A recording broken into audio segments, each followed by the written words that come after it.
ये वाली पिक्चर की बात कर रही हूँ, जिसमें आपको नज़र आ रहा है एक जोकर है जो कि एक सिलेंड्रिकल शेप चीज़ के ऊपर एक कार्डबोर्ड रखकर खुद उसके ऊपर रोल डाउन कर रहा है, लेकिन वो गिरता नहीं है। वो क्यों नहीं गिरता? क्योंकि वो इस जो सिलेंडर है उस पर रोलिंग फोर्स लगा रहा है, टर्निंग फोर्स लगा रहा है, जिसकी वजह से वो अपने आप को बैलेंस किए हुए है और वो नीचे वाला जो सिलेंडर है वो टर्न हो जाता है और ये जो जोकर है वो बहुत आसानी से कम फोर्स लगाते हुए खुद को बैलेंस कर लेता है। इसके अलावा आपने एक और एग्जांपल देखी है। इसके अलावा बैलेंसिंग के बारे में देखेंगे। आपने देखा होगा कि अक्सर विलेजेस में जो लेडीज़ होती हैं या जो बच्चे होते हैं वो अपने सर पे पिक्चर को उठाकर लेके जा रहे होते हैं और उनकी बैलेंस इतना अच्छा होता है कि उनका जो घड़ा है वो नहीं गिरता। क्यों नहीं गिरता? क्योंकि उन्होंने चीज़ों को बैलेंस करना सीखा होता है। तो वो चीज़ें जो एक बैलेंस में होती हैं उनको हम ये भी कह सकते हैं कि वो चीज़ें किस में हैं, इक्विलिब्रियम में हैं। जैसे वो जोकर अपने आप को बैलेंस किए हुआ था, गिराना नहीं दे रहा था। इस तरह से इस तस्वीर में आपको नज़र आ रहा है कि चिल्ड्रन जो हैं वो घड़े को गिरने नहीं दे रहे, उन्होंने बैलेंस किया हुआ। इट मीन्स की चीज़ें इक्विलिब्रियम में। इक्विलिब्रियम मिलाने के लिए आपको ज़्यादा मेहनत नहीं करनी पड़ती, सिर्फ इसके लिए प्रैक्टिस की ज़रूरत होती है। इवन अगर आपने एक स्केल को अपनी पेंसिल की टिप पे बैलेंस करना है तो कुछ ही एफर्ट से आप उसको 2-3 बार प्रैक्टिस करके कर सकते। नाउ अब आपके पास जो पहले पढ़ा वो सिंपल जनरली आपको अंडरस्टैंडिंग के लिए थी। जो मेन आपका है वो आपके पास पहला टॉपिक है like and unlike parallel forces. First of all आप ये देखें कि पैरेलल कहते किसको हैं। तो बेटा आपको पता है पैरेलल क्या होता है, मैथ्स की टर्म है। कोई भी ऐसी दो लाइंस जो कि किसी भी पॉइंट पर जाकर मीट नहीं करती, वो लाइंस क्या कहलाती हैं? Parallel lines. क्लियर? तो ऐसी कोई भी फोर्सेस जो कि एक ही जो है पैरेलल लग रही होंगी, उन फोर्सेस क्या कहते हैं? पैरेलल फोर्सेस, जो एक दूसरे के ऊपर कहीं जाकर नहीं मिलती। जैसे आप देखो इस बैग के अंदर एप्पल्स हैं और इन एप्पल्स के ऊपर जो कि डाउनवर्ड एक फ़ोर्स लग रही है ग्रेविटी की, और सारे एप्पल्स पर एक ही जैसी फ़ोर्स लग रही है ग्रेविटी की, अगर इन सबका मैच इक्वल है तो। अच्छा, हमारा कंसर्न ये है कि यहाँ पर नज़र आने वाली आपको तमाम फोर्सेस नज़र आ रही हैं कि एक ही डायरेक्शन में जा रही है, एक तो डाउनवर्ड, और दूसरी बात क्या है कि एक दूसरे के क्या है? पैरेलल है। हर फोर्स दूसरी फोर्स के क्या है? पैरेलल। हर एप्पल पे लगने वाली फोर्स दूसरे एप्पल पे लगने वाली फोर्स का क्या है? पैरेलल फोर्स है। तो यहाँ पर ये जो हमने एग्जांपल दी है इससे आपको पता चलेगा कि फोर्सेस भी क्या होती हैं? पैरेलल हो सकती हैं। अब फोर्सेस के पैरेलल होने के लिए एक और एग्जांपल देख लें कि अगर एक बस को स्टार्ट नहीं होती, अक्सर स्टक हो जाती हैं गाड़ियाँ, तो उनको चलाने के लिए जब 2-3 लोग पीछे से बस पर फोर्स अप्लाई करते हैं तो वो फोर्स भी जो होती है वो सारी क्या होती हैं? पैरेलल और एक ही डायरेक्शन में होती है। ज़रूरी नहीं है कि पैरेलल फोर्सेस एक डायरेक्शन में हो सकता है कि पैरेलल फोर्सेस हों लेकिन वो एक डायरेक्शन में ना हो। जैसे आप यहाँ पे देख सकते हैं कि एग्जांपल के एक आपके पास लकड़ी का एक स्टील का कोई भी एक रोड है और उस रोड पर एक बंदा ऊपर से फोर्स लगा रहा है और एक बंदा नीचे से फोर्स लगा रहा है। देखने में आपको पता चल रहा है ये लाइन इस लाइन की क्या है? पैरेलल, क्योंकि इन दोनों को जितना मर्जी आगे बढ़ा दे, they will never meet each other. तो ये दोनों लाइंस क्या है? एक दूसरे के पैरेलल। बट यहाँ पे मेन बात क्या आती है कि इन दोनों का डायरेक्शन ऑफ मोशन सेम या डायरेक्शन ऑफ एप्लीकेशन सेम नहीं है।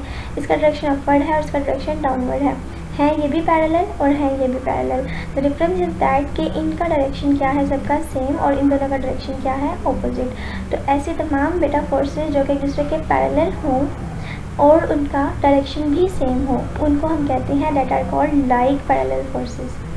क्लियर? और ऐसी फोर्सेस जिनका डायरेक्शन सेम ना हो लेकिन वो एक दूसरे के पैरेलल हों तो वो क्या कहलाती हैं? Unlike parallel forces. Unlike parallel forces की कोई एग्जांपल है, आप यहाँ देख रहे हैं कि एप्पल और वेट और टेंशन। एप्पल की ग्रेविटी की फोर्स जो उसकी वेट की फोर्स है, और टेंशन, इसमें भी दोनों फोर्सेस क्या है? दूसरे के पैरेलल, लेकिन डायरेक्शन जो के ऑपोजिट है, इसलिए ये क्या है? Unlike parallel forces. नेक्स्ट आपने यहाँ से डेफिनेशन की याद करनी है और इनकी एग्जाम्पल्स करनी है। 4.2 एडिशन है आपके पास टॉपिक, एडिशन ऑफ फोर्सेस।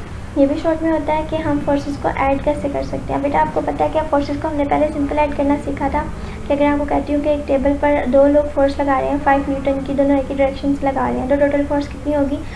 वो भी 5 न्यूटन की लगा रहा है और वो भी 5 न्यूटन की लगा रहा है और एक ही डायरेक्शन से लगा रहा है, तो 5 + 5 इट विल बी 10 न्यूटन।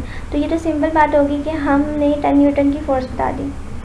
अब 10 न्यूटन की जो फोर्स है वो बेसिकली क्या है? रिजल्टेंट है उन दोनों फोर्सेस का, उनका सम है उन दोनों के लगाने का, जो पूरे का पूरा रिजल्ट आया है वो 10 न्यूटन उसकी फोर्स क्या है, रिजल्टेंट फोर्स है। तो रिजल्टेंट फोर्स डेफिनेशन यहाँ पर दिखाई गई है, आपने ये भी लर्न करनी है कि a resultant force is a single force that has the same effect as a combined effect of all the forces to be added। Resultant force क्या होती है, वो फोर्स जो कि अलग अलग लगाई हुई तमाम फोर्सेस का मजमुआ होती है, उनको कंबाइन करने से जो एक वाहिद सिंगल फोर्स हासिल होती है जिसका अफेक्ट उन तमाम अलग अलग लगाई हुई फोर्सेस के टोटल के बराबर होती है, that force is called the resultant force. Clear? Force करना। अब बच्चे फोर्सेस जो हैं ग्राफिकली ऐड हम इनको कर सकते हैं। आपको पता है कि फोर्स एक वेक्टर क्वांटिटी है, वेक्टर क्वांटिटी को हम ग्राफिकली आपको पता है एरो हेड्स से ऐड करते हैं। अब एरो हेड्स के थ्रू यानी कि ग्राफिकली हम फोर्सेस को ऐड भी कर सकते हैं, सिर्फ वर्बली नहीं कि 10 + 10 20 हो गया या 5 + 5 10 हो गया, हम इनको ड्रॉ करके भी ऐड कर सकते हैं। अब किस तरह से कर सकते हैं उस चीज़ को देखने के लिए हम क्या यूज़ करते हैं, एक रूल इस्तेमाल करते हैं। It's a very famous rule and known as head to tail rule. अब हेड टू टेल रूल आपको क्या कहता है कि अगर आपके पास दो फोर्सेस हैं और उन फोर्सेस को मैं ग्राफिकली दिखा रही हूँ, एक फोर्स है वेक्टर ए, ये एक फोर्स हो गई, क्लियर। दूसरी फोर्स ग्राफिकली शो हो गया, उस फोर्स को उसने कह दिया वेक्टर बी। ये ए भी एक फोर्स है, बी भी एक फोर्स है, लेकिन हमने इनको ग्राफिकली शो किया हुआ। अब इन दोनों को हमने प्लस करना है। अब इनको प्लस कैसे करेंगे, पहला वेक्टर हमने ले लिया, लेट इन केस पहला है, हमने कह दिया कि ए जो है वो हमारे पास पहला वेक्टर है यानी कि पहली फोर्स है। अब दूसरे को उसमें ऐड करने के लिए हम क्या करेंगे, जो पहले वेक्टर का हेड होगा उसके साथ दूसरे वेक्टर की टेल मिला देंगे। ये इसका हेड है और ये इसकी टेल है, इस तरह से इसका हेड है और इसकी टेल है। तो क्या करेंगे, हम पहले वेक्टर को ले लेंगे, कंसिडर कर लेंगे और पहले वेक्टर के हेड के साथ दूसरी वेक्टर की टेल कंसाइड कर देंगे। अगर एक फोर्स, दो से ज़्यादा फोर्सेस हैं तो अगर यहाँ पर कोई और फोर्स होती है लेट सी, तो सी फोर्स के साथ भी हम क्या करते हैं कि सी का हेड बी, सी की टेल बी के हेड के साथ मिला देते हैं। तो इस तरह से हम फोर्सेस क्या कर सकते हैं, ऐड कर सकते हैं। आप यहाँ पे नोट करें कि स्ट्रेट लाइन थी, हमने यहाँ पे ऐड करते हुए इसको स्ट्रेट ही रखा है और ये इस तरह से डिस डायरेक्शन में जा रही है, इसलिए हमने इनको ऐड करते हुए इसी डायरेक्शन में रखा है। ये चीज़ आपने याद रखनी है। अब ये जो हमने किया इनको कंबाइन, अब इनका रिजल्ट जो है वो कैसे जनरेट होता है, तो रिजल्टेंट जो है, जो उनके आपके पास फोर्सेस वेक्टर फॉर्म में थी तो रिजल्ट भी वेक्टर फॉर्म में आना चाहिए। सो रिजल्ट आपके पास कैसे आएगा कि अगर आपके फोर्स ए है और बी है और जितनी भी हैं, तो आपने इनका रिजल्टेंट ड्रॉ कैसे करना है कि आपने जो पहला वेक्टर लिया होगा उसको एक नया वेक्टर लेते हुए उसकी टेल और पहले वेक्टर की टेल एक दूसरे के साथ मिला देनी है, और जो खुद वेक्टर आपने कंसिडर किया उसका हेड उस आखिरी वेक्टर के हेड के साथ मिला देना। ज़रूरी नहीं है कि 2 हो या 5 हो, यहाँ पे आपके पास 2 ही हैं तो दूसरे वेक्टर के हेड के साथ आपने रिजल्टेंट वेक्टर का हेड मिला दिया और रिजल्टेंट वेक्टर की टेल पहले वेक्टर की टेल के साथ मिला दी। तो अब जो ये रेड कलर का आपके पास वेक्टर नज़र आ रहा है, बेसिकली ये रिजल्टेंट है इन दोनों वेक्टर के एडिशन का, कि अगर इन दोनों के वेक्टर्स को ऐड कर दिया जाए तो ये आपके पास रिजल्टेंट मिलता है। अब जितनी इसकी लंबाई होगी, वेक्टर की लेंथ होगी, उतना ही मैग्नीट्यूड होगा, यानी कि अगर ये लंबा है तो इसका मतलब है इन दोनों का रिजल्टेंट ज़्यादा है, अगर ये छोटा है तो इसका इन दोनों का रिजल्टेंट क्या है, कम।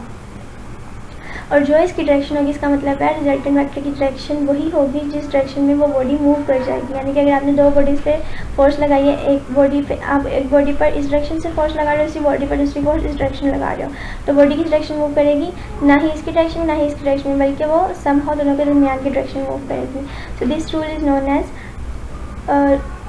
Head to tail rule and it's very important rule. और यहाँ पे एमसीक्यू बहुत ज़्यादा आता है कि आप एक हेड टू टेल रूल के ज़रिए कितनी फोर्सेस को जमा कर सकते हो। तो बेटा रिमेंबर ऑलवेज कि आप इस लॉ का इस्तेमाल करते हुए आप 2 से ज़्यादा फोर्सेस को ऐड कर सकते हैं, यानी कि एनी नंबर, कोई भी तादाद अगर फोर्सेस की है उनको सम अप करने के लिए आप हेड टू टेल यूज़ करते हो रूल। तो क्या इसका आंसर होगा, एनी नंबर ऑफ फोर्स। आपने हेड टू टेल रूल की डेफिनेशन जो है वो याद करनी, यहाँ से लेकर यहाँ तक, साथ इसको ड्रॉ भी करना। अब यहाँ से आपको एग्जांपल में बता रही हैं कि आपने किस तरह से फोर्स को ऐड करनी है। इस एग्जांपल में उसने आपको कितनी फोर्सेस दी हैं, 1 2 3, या 3 forces F1 F2 and F3 उसने किन तीनों को ऐड करके बताई, और उसने आपको क्या बताया है कि रिजल्टेंट फोर्स जो है उन 3 फोर्सेस का उसने ड्रॉ नहीं किया होगा, बस आपको स्टेटमेंट में बताया होगा। उसने कहा 12 न्यूटन की फोर्स एक्स एक्सिस के लॉन्ग लगेगी, तो हमने एक फोर्स को कह दिया कि वो एक्स एक्सिस इस तरफ होता है, हमने F1 कह दी वो ये है 8 न्यूटन की फोर्स हमने कह लिया 45 डिग्री का एंगल बना दिया। आपको पता है 45 डिग्री का एंगल क्या होता है, 90 का हाफ कर दो, ये F2 होगी 90 डिग्री का, क्योंकि उसने कहा कि ये 80 फिर 45 डिग्री का एंगल बना दिया। और उसने कहा तीसरी फोर्स जो है वो अलॉन्ग वाई एक्सिस है। आपको पता है एक्स जो वाई एक्सिस एक दूसरे के हमेशा परपेंडिकुलर होते हैं। तो जो 8 न्यूटन की फोर्स है वो क्या होगी, बिल्कुल स्ट्रेट। आप हमने इस तरह से पढ़ते हुए ये खुद ड्रॉ करने हैं। आपको पता होना चाहिए किस तरह से ड्रॉ करनी है, जैसे मैंने आपको डिस्क्रिप्शन दिया उस तरह से आपने इनको ड्रॉ कर लेना। अब वन लाता है आपको सम करने का। पहले वेक्टर आपने लिया, ठीक है, पहले वेक्टर की हेड के साथ दूसरी वेक्टर की टेल मिला दी, ऐसे किया। फिर दूसरे वेक्टर की हेड के साथ तीसरे वेक्टर की टेल मिला दी, ऐसे ही है। अब इनका रिजल्ट लेने के लिए क्या मैंने कहा था, हेड रूल के अकॉर्डिंग कि पहले वेक्टर की टेल और आखिरी वेक्टर के हेड को आपस में एक नए वेक्टर से मिला दें। ये जो नया वेक्टर है that is basically the resultant of these 3 vectors. Clear? जितनी लंबा आपको नजर आ रहा है इतनी लेंथ है इसकी। क्यों लेंथ है? क्योंकि 3 फोर्सेस सम अप हो रही हैं और बॉडी किस डायरेक्शन मूव करेगी, जिस डायरेक्शन में रिजल्टेंट फोर्स मूव करेगी। सो आपने ये ग्राफिकली हेड रूल को यूज़ करते हुए बताया है कि किस तरह से बॉडीज़ को ऐड कर लें। नेक्स्ट आपके पास